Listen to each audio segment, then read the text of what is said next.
ಎಲ್ರಿಗೂ ನಮಸ್ಕಾರ. ನಾನು ಅನಿಲ್. ನನ್ನ ಯೂಟ್ಯೂಬ್ ಚಾನಲ್ಗೆ ಸ್ವಾಗತ. ಇವತ್ತು ನಾನು ಯಾವುದ್ರ ಬಗ್ಗೆ ಮಾತಾಡಬೇಕು ಅಂತ ಅಂದ್ಕೊಂಡಿದ್ದೀನಂದರೆ,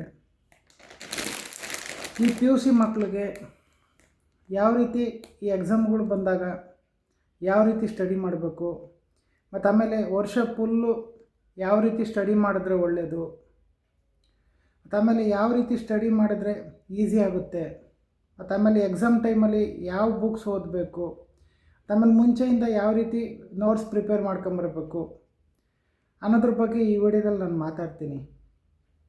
ಈ SLC ಮುಗಿಸ್ಕೊಂಡು ಬಂದಾದಮೇಲೆ ಈ ಪಿ ಯು ಸಿ ಅಂತ 2 ವರ್ಷ ಕೋರ್ಸ್ ಇರುತ್ತೆ. ಇದಕ್ಕೆ ಬಂದು ಸೇರ್ಕೊಂತಾರೆ ಹುಡುಗರು. ಆದರೆ ಈ SLCನಲ್ಲಿ ಯಾವ ಥರ ಅಂದರೆ ಅಲ್ಲೆಲ್ಲ ನೋಟ್ಸ್ಗಳು ಕೊಡ್ತಿರ್ತಾರೆ. ಆದರೆ ಈ ಪಿ ಯು ಸಿನಲ್ಲಿ ಆ ರೀತಿ ಆಗೋದಿಲ್ಲ. ಇಲ್ಲಿ ಕೆಲವೊಂದು ಕಾಲೇಜು ನೋಟ್ಸ್ ಕೊಡ್ತಾರೆ, ಕೆಲವೊಂದು ಕಾಲೇಜು ನೋಟ್ಸ್ ಕೊಡೋದಿಲ್ಲ. ಆಮೇಲೆ ಇಲ್ಲಿ ನಾವು ಏನು ಮಾಡಬೇಕಾಗುತ್ತಂದರೆ, ಮೇಯ್ನಾಗಿ ಚೆನ್ನಾಗಿರೋವಂಥ ಟೆಕ್ಸ್ಟ್ ಬುಕ್ಕುಗಳು, ಮತ್ತು ಆಮೇಲೆ ಕೆಲವೊಬ್ರು ಏನು ಮಾಡಿಬಿಡ್ತಾರೆ ಅಂದರೆ ಟ್ಯೂಷನ್ಗೆ ಹೋಗ್ತಾರೆ, ಅಲ್ಲಿ ಕೊಡೋವಂಥ ನೋಟ್ಸ್ಗಳ್ನ ನೀಟಾಗಿ ಇಟ್ಕೊಂಡು ಅದನ್ನು ಚೆನ್ನಾಗಿ ಪ್ರಿಪೇರ್ ಮಾಡ್ಕೊಂಡು ಮಾಡ್ಕೊಂಡು ಎಕ್ಸಾಮ್ ಬರೀತಾರೆ. ಈ ಪಿ ಯು ಸಿ ಯಾವ ರೀತಿ ಅಂದರೆ ತುಂಬ ಟೈಮ್ ಇರುತ್ತೆ, ಮತ್ತು ಆಮೇಲೆ ನಾವು ನೀಟಾಗಿ ಓದಬೇಕು. ಆದರೆ ಸಿಲೆಬಸ್ಸು ತುಂಬ ವ್ಯಾಸ್ಟ್ ಆಗಿರುತ್ತೆ. ಮತ್ತು ಆಮೇಲೆ ನಾವು ಆವಾಗಲೇ ಓದ್ಕೊಂಡು, ಮತ್ತು ಆಮೇಲೆ ಮೇಯ್ನಾಗಿ ಇದರಲ್ಲಿ ಏನಂದರೆ ಓದೋದಷ್ಟೇ ಅಂತಲ್ಲ, ರಿವಿಷನ್ ತುಂಬ ಮುಖ್ಯ.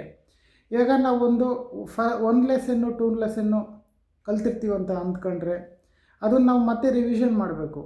ಆದರೆ ನಾವು ರಿವಿಷನ್ ಏನಾದ್ರು ಮಾಡಲಿಲ್ಲ ಅಂದರೆ ಅದು ಹೊರಟೋಗ್ಬಿಡುತ್ತೆ.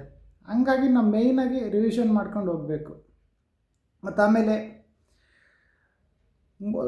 ಈ ಕಾಲೇಜಲ್ಲಿ ಲ್ಯಾಬ್ಗಳಂತೂ ಆಲ್ಮೋಸ್ಟ್ ಆಲು ಮಾಡೇ ಮಾಡ್ತಾರೆ. ಈ ಸೈನ್ಸ್ ತಗೊಂಡವ್ರಿಗೆ ಅವ್ರಿಗೆಲ್ಲ ಮಾಡೇ ಮಾಡ್ತಾರೆ. ಈ ಥಿಯರಿಗಳು ಹೆಂಗಂದರೆ ಅವರು ಸ್ವಲ್ಪ ಪಾಠ ಮಾಡ್ತಾರೆ ಅಷ್ಟೇ, ನೋಟ್ಸ್ ಅಷ್ಟೊಂದು ಕೊಡೋದಿಲ್ಲ. ಇನ್ನು ಲ್ಯಾಂಗ್ವೇಜಸ್ ಅಂತೂ ಇಂಗ್ಲೀಷು, ಕನ್ನಡ, ಹಿಂದಿ ಯಾವುದೇ ಆಗಿರಲಿ ಅವಕ್ಕೆಲ್ಲ ಗೈಡ್ ಸಿಗುತ್ತೆ, ಅದು ಹೆಂಗೋ ನೀವು ಓದ್ಕೋಬೋದು. ಆದರೆ ಈ ಇನ್ನು ಮೇಯ್ನ್ ಸಬ್ಜೆಕ್ಟ್ಸ್ಗಳು ಇರ್ತಾವಲ್ಲ, ಆ ಸಬ್ಜೆಕ್ಟ್ಸ್ಗಳು ನಾವೇ ನೋಟ್ಸ್ ಮಾಡ್ಕೊಂಡು ಓದಬೇಕಾಗುತ್ತೆ, ಮತ್ತು ಟ್ಯೂಷನ್ಗೆ ಹೋಗಿ ಮಾಡಬೇಕಾಗುತ್ತೆ. ಮತ್ತು ಆಮೇಲೆ ನೀಟಾಗಿ ಮೊದಲು ನಾವು ನೋಟ್ಸ್ ಮಾಡ್ಕೊಂಡು ನೀಟಾಗಿ ಓದ್ಕೊಂಡು, ಮತ್ತು ಆಮೇಲೆ ರಿವಿಷನ್ ಮಾಡ್ಕೊಂಡ್ರೆ ತುಂಬ ಒಳ್ಳೆಯದು. ಮತ್ತು ಆಮೇಲೆ ಈ ಎಕ್ಸಾಮ್ ಟೈಮಲ್ಲಿ ಇನ್ನೇನು 1 ತಿಂಗಳು 2 ತಿಂಗಳು ಮುಂಚೆ ಏನು ಮಾಡಬೇಕಂದ್ರೆ, ನಮಗೆ ಕೆಲವೊಂದು ಹ್ಯಾಂಡ್ ಬುಕ್ ಅಂತ ಸಿಗ್ತತೆ. ಮತ್ತು ಆಮೇಲೆ ಹ್ಯಾಂಡ್ ಬುಕ್ಕು ಸಿಕ್ಕಾದ್ಮೇಲೆ ಕೆಲವೊಂದು ಹಳೆ ಪೇಪರ್ಸ್ಗಳೆಲ್ಲ ಸಿಗ್ತತೆ. ಒಂದು 10 ವರ್ಷದ ಪೇಪರ್ ಸಿಗ್ತತೆ. ನೀವು ನೀಟಾಗಿ 10 ವರ್ಷ ಪೇಪರ್ಸ್ಗಳಲ್ಲಿ ಯಾವ್ದು ಇಂಪಾರ್ಟೆಂಟ್ ಕ್ವಶನ್ಸ್ ಬಂದಿದ್ದಾವೆ, ಮತ್ತು ಆಮೇಲೆ ಯಾವುದು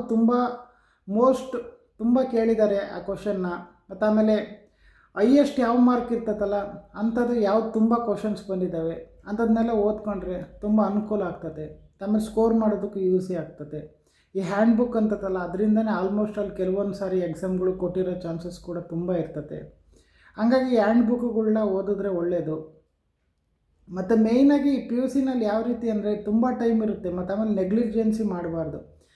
ಇವತ್ತು ಮಾಡಿದ ಪಾಠ ಇವತ್ತೇ ಓದ್ಕೊಂಡು ರಿವಿಷನ್ ಮಾಡ್ಕೊಂಡು ಹೋದರೆ ಈಸಿಯಾಗಿ ಆರಾಮಾಗಿ ಎಕ್ಸಾಮಲ್ಲಿ ಒಳ್ಳೆ ಸ್ಕೋರ್ ಮಾಡ್ಕೊಬೋದು. ಮತ್ತು ಆಮೇಲೆ ಈ ಲ್ಯಾಬ್ ಅಂತ ಆಲ್ಮೋಸ್ಟ್ ಅಲ್ಲಿ ಮಾಡೇ ಮಾಡ್ತಾರೆ. ಲ್ಯಾಬಲ್ಲಿ ಒಳ್ಳೆ ಸ್ಕೋರ್ ಮಾಡಿಕೊಂಡು ಒಳ್ಳೆ ಮಾಡ್ಕೊಂಡು ನಾವು CET ಅಥವಾ ನೀಟಲ್ಲಿ ಒಳ್ಳೆ ಮಾಡಿದ್ರೆ ಒಳ್ಳೆ ಕಾಲೇಜು, ಮತ್ತು ಆಮೇಲೆ ಒಳ್ಳೆ ಪ್ಲೇಸ್ಮೆಂಟ್ಸ್ ಎಲ್ಲ ಸಿಕ್ಬಿಡುತ್ತೆ.